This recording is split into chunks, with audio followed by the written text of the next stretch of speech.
Welcome to the 700 Club. President Trump says the U.S. and Iran are negotiating to end the war and that the leadership agrees with most of his points. Well, Iran denies that any negotiations are taking place. Meanwhile, the clock is ticking on the president's ultimatum for Iran to open the Strait of Hormuz or face dire consequences. CBN's Paul Petit has the latest from Jerusalem.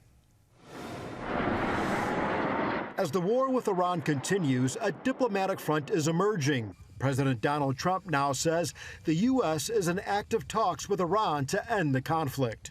We have had very, very strong talks. We'll see where they lead. We have major points of agreement. I would say almost all points of agreement. He said those talks include no nuclear weapons for Iran and joint control of the Strait of Hormuz. But Iran is publicly denying any negotiations are even taking place. Iran's Speaker of Parliament posted on X calling it fake news. Well, they're going to have to get themselves better public relations people. Mr. Witkoff and Mr. Kushner had them. They went, I would say, perfectly. I would say that if they carry through with that, it'll end that problem, that conflict, and I think it'll end it very, very substantially. Israeli Prime Minister Benjamin Netanyahu showing support for the talks while making clear military operations will continue.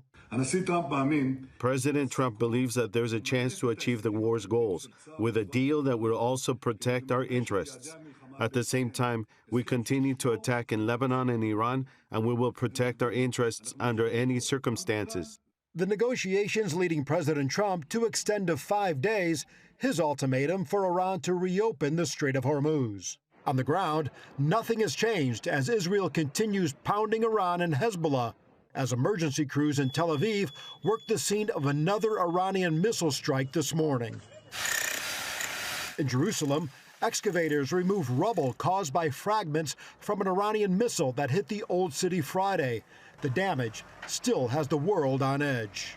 Let me give you an idea of just how close this missile fragment hit to major religious sites here in the Old City.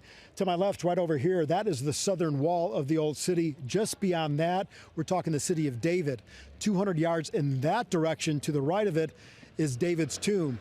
And then from where I'm standing right here, you have the Church of the Holy Sepulchre that way. And then right behind me, just about 500 yards down and around, is the Western Wall and the Al-Aqsa Mosque. And the reality is that's what you're seeing here. Here was a missile attack, and immediately it's rebuilt. Immediately it's move on. The answer to terrorism is never get stopped. You just keep going. In Washington, President Trump promises to keep going with Iran's invasion if talks fail. We're doing a 5-day period. We'll see how that goes. And if it goes well, we're going to end up with settling this. Otherwise, we'll just keep bombing our little hearts out. Paul Petit, CBN News, Jerusalem. Well, I don't know how you can trust the negotiators at any table with the Iranian government. Back during the Carter administration, Brzezinski went and met with them, and their demand was, give us the Shah. They wanted to publicly execute him. Then that didn't happen, and so within days, they took over our embassy, and the hostage nightmare went on and on and on and on. These are people you cannot negotiate with. I don't see how any deal that they would ever make, they would ever keep.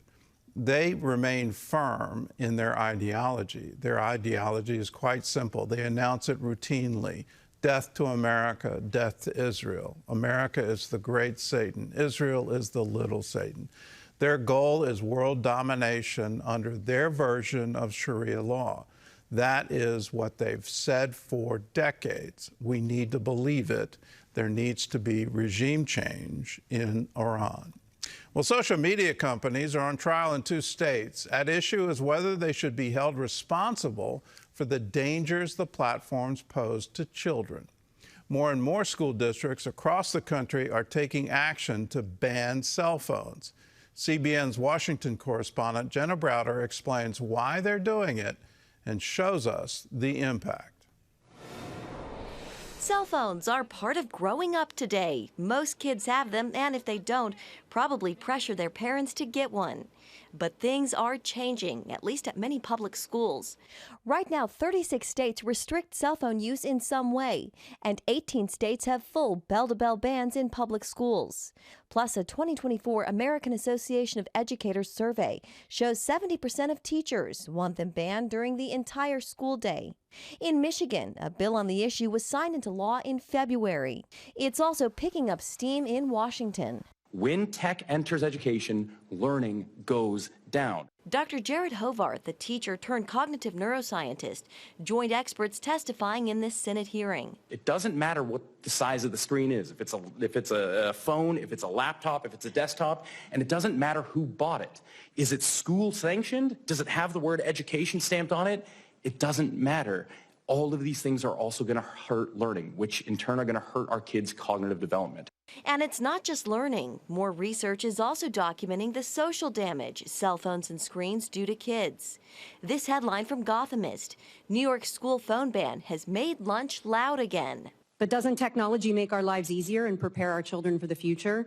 Unfortunately, no, in spite of the rosy claims made by technology companies. Emily Churkin, a faculty member at the University of Washington, also testified before the Senate. Occupational therapists tell me they have to teach young children how to turn the pages of a book. Preschool teachers report that toddlers don't like getting their hands dirty anymore. I know one teen so addicted to his phone, he seals it in a Ziploc bag and brings it into the shower with him. I think in 5 to 10 years, we'll be like, what were we thinking? Kim Whitman with Smartphone Free Childhood US tells CBN News she thinks these bans will mirror past public health reversals, like the 1994 federal law banning smoking in schools. I'm convinced that within the next decade, we're going to look back and be shocked that we ever allowed smartphones in schools, just like we once allowed smoking lounges on school grounds. They're both health-harming products, and they're destroying kids' ability to focus, their health, and their well-being. In terms of how these bans work depends on the state and school district. Some have students place their phones in secure pouches. They keep the pouch but can't open it until the end of the day. Others use classroom phone caddies that are mounted to the wall. Phones go in during class and come out at the end. Another method is to have students place their phones in lockers or lock boxes for the day. And beyond support from teachers, these bans have been largely met with support from parents who want their kids to thrive academically and socially. Maybe not surprisingly, they are generally less popular with students. In Washington, Jenna Browder, CBN News. Well, the evidence is clear these things are addictive, and they're rewiring brains. They're also rewiring social interactions. I've been amazed at being in rooms with teenagers, and they're all looking at their phone. They're not talking to each other. And then the curious thing, you find out they actually are talking to each other, but they're doing it through text or through some kind of chat app. It's really limiting social interactions. So I'm fine with saying, let's ban all phones within the school system. We might have a whole better generation if we do it.